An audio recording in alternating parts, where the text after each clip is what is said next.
प्रिय दर्शकों, स्वर्ग और नरक की दुनिया कैसी होती है। शिक्षादायक कहानी। एक बार की बात है, एक गांव में एक पवित्र व्यक्ति रहता था। वह हमेशा स्वर्ग और नरक के बारे में जानने के लिए उत्सुक रहता था। एक दिन पवित्र व्यक्ति भगवान से मिला। जब वह भगवान से मिला तो उसने पूछा, प्रभु, क्या आप मुझे बता सकते हैं कि स्वर्ग और नरक कैसा है। भगवान ने मुस्कुराए और उसे दूसरी दुनिया में ले गए। वहाँ वे दोनों दरवाजे के सामने खड़े थे। भगवान ने उसे जाने के लिए कहा और प्रत्येक दरवाजे के अंदर खुद जाकर देखने के लिए कहा। पवित्र व्यक्ति ने जाकर पहला दरवाजा खोला। वहाँ उसने एक बड़ी गोल मेज देखी जिसके चारों ओर लोग बैठे थे। मेज के बीच में स्वादिष्ट सूप का एक बड़ा बर्तन रखा गया था। वहाँ बैठे सभी लोग के हाथों में बहुत लंबे चम्मच थे। मेज के बीच में स्वादिष्ट सूप के बर्तन तक पहुँचने के लिए चम्मच काफी लंबे थे, लेकिन लंबे चम्मच के कारण भोजन से भरा चम्मच लोग मुंह में नहीं ले पा रहे थे। लंबे चम्मच की वजह से खाना न खाने के कारण वे सभी दुबले पतले और बीमार लग रहे थे।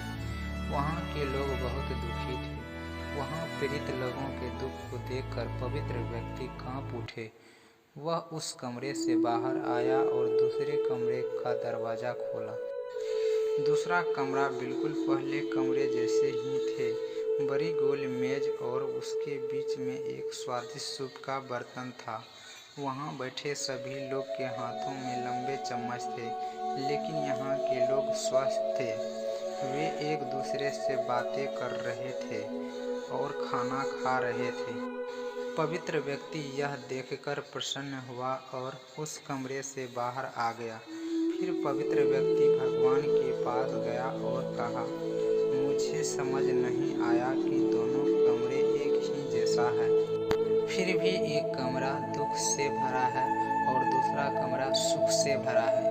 भगवान ने उसे समझाया, आपने देखा कि लंबे चम्मच दूसरे को खिलाने के लिए ठीक ठाक है, लेकिन खुद को खिलाने के लिए ठीक नहीं है। आप जिस कमरे में पहले गए थे वह नरक था। वहाँ के लोग लालची और केवल अपने बारे में सोचते हैं, दूसरे की मदद नहीं करना चाहते हैं, जिसके कारण वे सभी अपना पेट नहीं भर पा रहे हैं और दुख झेल रहे हैं। और दूसरा कमरा स्वर्ग था। यह उन लोगों से भरा है जो एक दूसरे की परवाह करते हैं और प्यार करते हैं, एक दूसरे को लंबे चम्मच से खिलाते हैं, जिससे वे स्वस्थ और सुखी रहते हैं। इस कहानी से यह शिक्षा मिली, यदि हम एक दूसरे का समर्थन और देखभाल करें तो हम अपने जीवन को स्वर्ग बना सकते हैं और सुखी से जीवन जी सकते हैं। तो दोस्तों, यह कहानी समाप्त हुई। वीडियो कैसा लगा तो वीडियो को लाइक कर दीजिए। चैनल को अभी तक सब्सक्राइब नहीं किए हैं तो चैनल को सब्सक्राइब कर लीजिए और एक प्यारा सा कमेंट कर दीजिए।